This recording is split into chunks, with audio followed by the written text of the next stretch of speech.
안녕 여러분, 엄마의 인형동화 동글쌤이에요. 이번에 읽어볼 동화는 바로 냄새 맡은 갑시예요. 그럼 인형들과 함께 동화 나라로 떠나볼까요?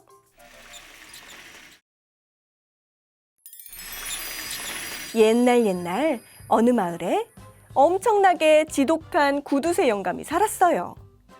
하루는 구두쇠 영감의 집에서 생선을 노릇노릇하게 굽고 있었지요. 때마침 농부가 구두쇠 영감 집을 지나다가 풍겨오는 생선 냄새를 맡고 가던 길을 멈추었어요. 이야, 무슨 생선을 굽길래 이리 냄새가 고소하지? 하얀 쌀밥 위에 생선 한 점 올려 먹으면 참으로 맛있겠구만. 농부는 생선 냄새를 맡느라 구두쇠 영감이 나온지도 몰랐답니다. 자네, 여기서 무얼하나? 안녕하세요, 영감님. 생선 굽는 냄새가 너무나 좋길래 잠깐 걸음을 멈추고 냄새를 맡고 있었습니다. 매야? 생선 냄새를 맡아? 누구 허락으로 마음대로 생선 냄새를 맡는단 말인가? 네? 누구 허락이냐니요? 이미 자네가 생선 냄새를 맡았으니 냄새 맡은 값을 내놓게나. 가만히 있어보자. 내가 저 생선을 장에서 10냥 주고 사왔으니 자네는 5냥만 주면 되겠네. 네? 생선 냄새 맡은 값으로 5냥씩이나요? 그럼 그리 고소하고 좋은 냄새를 공으로 맡으려 했단 말인가? 내가 자네니까 절반만 받는 걸세. 알겠나? 영감님, 지금 저한테 그 많은 돈이 없사옵니다. 농부는 구두쇠 영감의 억지에 몹시 당황했어요. 네, 오늘은 봐줄 터이니 어서 돈을 빌려가지고 오게. 영감님. 힘이 쭉 빠진 채 집으로 돌아온 농부는 5냥 때문에 걱정이 이만저만이 아니었지요. 집에 있던 농부의 아들이 아버지의 축 처진 모습을 보고 걱정이 되어 물었어요. 아버지, 다녀오셨어요? 그런데 무슨 일 있으세요? 아들아, 그게 말이다. 농부는 구두쇠 영감과 있었던 일들을 빠짐없이 아들에게 이야기했지요. 영리하기로 소문난 아들은 잠시 고민을 한 후 농부에게 말하였어요. 아버지, 일단 친구분께 5냥을 빌려오세요. 제게 아주 좋은 방법이 있어요. 정말이냐? 알았다. 내 당장 빌려오마. 농부는 5냥을 빌려 아들과 함께 구두쇠 영감 집으로 찾아갔지요. 영감님, 계십니까? 오, 자네 왔는가? 빨리 왔구먼. 약속대로 생선 냄새 맡은 값 5냥을 가지고 왔습니다. 허허허, 그런가? 헌데, 요 아이는 자네 아들인가? 네, 안녕하세요, 어르신. 5냥이 들어있는 주머니를 아버지 대신해서 제가 들고 왔습니다. 아들이 주머니를 흔들자 엽전이 부딪히는 소리가 짤랑짤랑 났어요. 그 소리를 들은 구두쇠 영감은 웃으며 말했지요. 가져오느라 수고들 했네. 그 주머니 어서 이리 주게나. 하지만 농부 아들은 주머니를 주지는 않고 계속 흔들기만 했어요. 어르신, 이 소리 잘 들리십니까? 여기에 돈이 있습니다. 알겠대도. 어서 달라니까. 구두쇠 영감은 농부 아들의 줄 듯 말 듯한 행동에 점점 화가 났어요. 그런데도 농부의 아들은 방긋방긋 웃으면서 인사를 하는 게 아니겠어요? 엽전 소리를 잘 들으셨다니 저는 아버지와 함께 이만 물러가겠습니다. 안녕히 계세요, 어르신. 네, 이놈! 어디 어른을 놀리는 게냐? 화가 난 구두쇠 영감이 소리를 치자 지나가던 사람들이 발걸음을 멈추었지요. 제가 어르신을 놀리다니요. 말도 안 되는 소리입니다. 그럼 돈을 내놓고 가야지. 왜 그냥 간다는 게냐? 어르신 돈은 좀 전에 드렸잖아요. 뭐시? 대체 뭐라는 게야? 니놈이 짤랑거리는 엽전 소리만 들려줬지 나한테 언제 돈을 줬다는 게냐? 그 짤랑짤랑 소리가 냄새 값이옵니다, 어르신. 구두쇠 영감은 그 소리를 듣고 더욱 화가 났어요. 이 고얀 놈! 화만 내지 마시고 제 말을 좀 들어보셔요, 어르신. 어르신 말씀대로 냄새 맡은 값이 있으면 소리 들은 값도 있지 않겠습니까? 어떡할까요, 어르신? 제가 다시 주머니를 흔들 테니 소리 한 번 더 들으시고 5냥을 주시겠습니까? 이런 사기꾼 같은 놈들을 봤나, 내 이놈들! 이 일을 지켜보던 사람들은 농부의 아들 말을 듣고 옳다며 무릎을 탁 쳤지요. 맞네, 맞아. 저 욕심 많은 구두쇠 영감 언젠가는 혼쭐 날 줄 알았다니까. 얼굴이 불그락 푸르락해진 구두쇠 영감은 더 이상 아무 말도 할 수가 없었어요.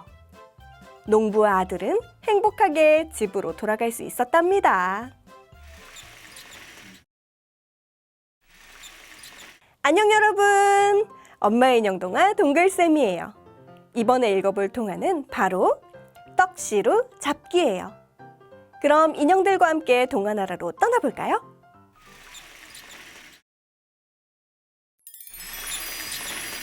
옛날 깊은 산 속에 호랑이와 두꺼비가 있었어요. 어느 날 호랑이와 두꺼비가 신나게 놀다 보니 배가 무척 고파졌지요.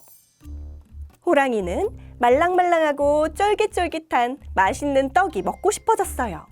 저기 두꺼비야, 우리 배도 고픈데 떡 만들어 먹자. 떡? 그래, 좋아. 그렇게 호랑이와 두꺼비는 떡 만들 준비를 하였어요. 뽀얀 쌀을 가루로 내어 커다란 떡시루 안에 빼곡히 깔고 달콤한 팥고물을 듬뿍 얹어 활활 타오르는 아궁이 위에 올려 푹푹 찌고 나면 맛있는 팥시루떡이 완성된답니다. 우와, 진짜 맛있겠다. 빨리 먹고 싶다. 조금만 더 시키고 먹자, 호랑이야. 지금 먹었다간 입천장이 홀랑 닦아져. 하지만 호랑이는 한시라도 빨리 저 달콤하고 쫀득쫀득한 팥시루떡을 맛보고 싶었어요. 지루한 시간이 지나가고 떡이 알맞게 식었지요. 자, 이제 먹어도 되겠어. 정말 맛있겠지, 호랑이야? 그때였어요. 욕심 많은 호랑이는 두꺼비와 떡을 나누어 먹기 싫어졌지요. 가만히 있어보자. 저 맛있는 떡을 두꺼비랑 나눠 먹어야 되네. 나 혼자 다 먹고 싶은데 무슨 방법이 없나? 옳거니, 그러면 되겠구나. 어흥. 잠깐, 두꺼비야. 떡을 그냥 먹는 건 재미없으니까 우리 내기하자. 응? 무슨 내기? 저 높은 언덕에서 떡시루를 굴려서 먼저 잡는 이가 이 떡 다 먹기로. 어때? 뭐라고? 두꺼비는 호랑이의 내기 제안이 너무나 어이없었지요. 저 욕심쟁이 호랑이 녀석, 내가 걸음이 느리니까 저런 비겁한 내기를 하자고 하고, 그깟 얕은 꾀로 내 떡을 다 뺏어가려고? 어림없지. 좋아, 저기 저 언덕 맞지? 응? 그래, 맞아. 어서 떡시루를 들고 올라가자고. 그리고 언덕 꼭대기에 다다른 호랑이와 두꺼비는 시합할 준비를 했어요. 이제 저 떡은 다 내 거다. 두고 봐. 절대 내 떡을 뺏기지 않을 거야. 두꺼비야, 어서 여기 서. 그럼 준비. 하나, 둘, 셋, 굴린다. 호랑이가 손을 놓자 떡시루가 힘차게 대굴대굴 굴러갔지요. 어흥, 나 먼저 간다, 두꺼비야. 호랑이는 쏜살같이 아래로 굴러가는 떡시루를 잡으러 따라갔어요. 그런데 걸음이 한참 느린 두꺼비는 뛰기는커녕 그저 천천히 떡시루 지나간 자리를 따라갈 뿐이었지요. 어디 보자. 옳거니, 여기 떨어져 있네. 놀랍게도 떡시루가 굴러간 자리에는 떡이 떨어져 있었어요. 저기도 있고, 히히, 저런 멍청이. 떡이 길에 다 떨어진 줄도 모르고 저렇게 떡시루 잡겠다고 뛰면 뭐하나? 걸음이 느린 두꺼비는 천천히 걸어서 떨어진 떡을 맛있게 주워 먹으며 내려갔지요. 잡았다 요놈. 이제 이 떡은 다 내 거야. 두꺼비 오기 전에 어서 몽땅 먹어 치워야지. 어잉? 어라? 떡들이 다 어디로 갔다? 떡시루만 따라가면 어떡하니? 떡시루 안에 든 떡들은 아까 굴러오는 길에 다 떨어져서 내가 모두 주워 먹었다고. 뭐? 그러니까 머리를 써야지, 이 어리석은 호랑이야. 나머지는 이미 내 뱃속에 있고, 자, 요거라도 먹으렴. 난 배가 불러 도저히 못 먹겠으니. 두꺼비가 내민 작디 작은 떡을 본 호랑이는 화가 나 견딜 수가 없었어요. 어흥, 도저히 못 참겠다 두꺼비 내 이놈! 결국 화를 참지 못한 호랑이는 남은 팥고물을 두꺼비 등에 마구 문질렀지요. 뭐 하는 거야? 그만두지 못해? 그만하라고! 원래는 매끈했던 두꺼비의 등이 이때부터 울퉁불퉁하게 변해버렸다네요. 안녕 여러분, 엄마의 인형동화 동글쌤이에요. 이번에 읽어볼 동화는 바로 은혜 갚은 호랑이에요. 그럼 인형들과 함께 동화나라로 떠나볼까요?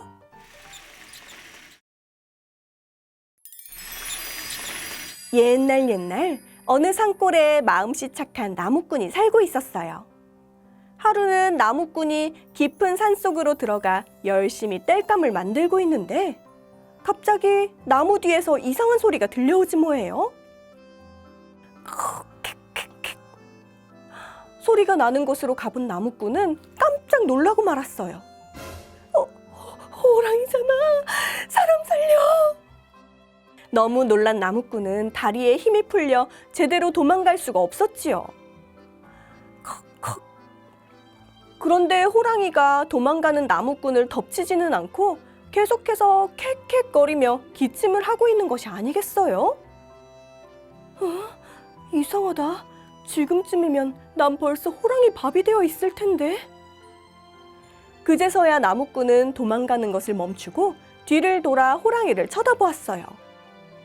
그러자 호랑이는 나무꾼 쪽으로 입을 크게 벌려 입속이 잘 보이도록 하였지요. 입은 왜 벌린 거지? 나무꾼은 호랑이의 입속을 자세히 들여다보고는 깜짝 놀랐어요. 이런, 어쩌다가 저렇게 커다란 뼈가 박혔담? 잠깐만 기다려보거라. 아파도 조금만 참고. 쏙! 호랑이를 아프게 했던 커다란 뼈가 드디어 빠져나왔어요. 고맙소 나무꾼 양반. 내 이 은혜는 꼭 갚으리다. 호랑이는 자신을 도와준 나무꾼에게 인사를 하곤 어디론가 사라졌어요. 쿵! 이게 무슨 소리야? 다음 날 이른 아침, 나무꾼은 때 아닌 시끄러운 소리에 잠에서 깨어났어요. 나무꾼이 밖으로 나와보니 마당에 땔감들이 잔뜩 쌓여 있었어요. 이렇게 많은 땔감들을 네가 다 가져온 게냐? 고맙구나. 나무꾼은 자신의 집에 땔감을 가져다 놓고 멀리서 지켜보는 호랑이에게 손을 흔들며 인사했어요. 하루는 호랑이가 나무꾼의 집을 기웃거리다가 나무꾼의 어머니가 걱정하시는 소리를 엿듣게 되었지요. 아휴, 벌써 홍기가 찼는데 장가도 못 가고 이 어미랑만 살고 있으니 이 일을 어찌할꼬. 그리고 다음 날 아침이 되었어요. 나무꾼은 마당에서 곤히 자고 있는 여인을 보고 깜짝 놀랐지요. 저 낭자, 어째서 이런 곳에서 주무시고 계시는지. 나무꾼이 깨우는 소리에 잠에서 깬 여인은 주변을 두리번거렸어요. 정신을 차린 여인은 이렇게 말하였지요. 집 근처에서 호랑이를 만나 너무 무서운 나머지 기절한 듯한데 깨어보니 이곳이네요. 설명을 다 들은 나무꾼은 호랑이가 자신에게 은혜를 갚느라 한 일이란 것을 알게 되었어요. 호랑이야, 정말 고맙구나. 호랑이의 은혜 덕분에 나무꾼은 어여쁜 여인과 결혼하여 알콩달콩 살았어요. 그럼 서방님, 조심히 다녀오세요. 네, 빨리 다녀오겠어. 장날이 되자 나무꾼이 땔감들을 가지고 마을로 내려갔어요. 장에 도착한 나무꾼은 벽에 붙은 방을 보게 되었어요. 호랑이가 마을에 내려오는 일이 자주 생기고 있으니 호랑이를 잡는 사람에게 임금님이 큰 상을 준다는 내용이었지요. 방을 본 사람들은 저마다 자기가 먼저 호랑이를 잡아 상금을 타겠노라며 앞다투어 달려갔어요. 오로지 나무꾼만이 호랑이를 걱정하고 있었지요. 큰일이군. 어서 빨리 호랑이에게 말해줘야겠어. 그 길로 나무꾼은 서둘러 호랑이를 찾기 시작했어요. 얼마 지나지 않아 마을 어귀에서 나무꾼을 기다리는 호랑이를 발견할 수 있었지요. 호랑이야, 곧 사람들이 너를 잡으려 몰려올 터이니 어서 도망가거라. 그러나 호랑이는 도망가기는커녕 나무꾼 주변을 어슬렁거렸어요. 네, 마지막으로 갚는 은혜이니 어서 나를 죽이고 상금을 받으시오. 그게 무슨 말이냐? 내가 네 덕분에 장가도 갔는데 난 그렇게 못한다, 호랑이야. 어서 깊고 깊은 산속으로 도망가거라. 그때였어요. 호랑이다! 호랑이가 나타났다! 멀리서 호랑이를 발견한 마을 사람들이 소리치기 시작했어요. 어서 날 쏘시오. 다른 사람들이 먼저 날 잡지 못하게. 어서! 나무꾼은 난감했어요.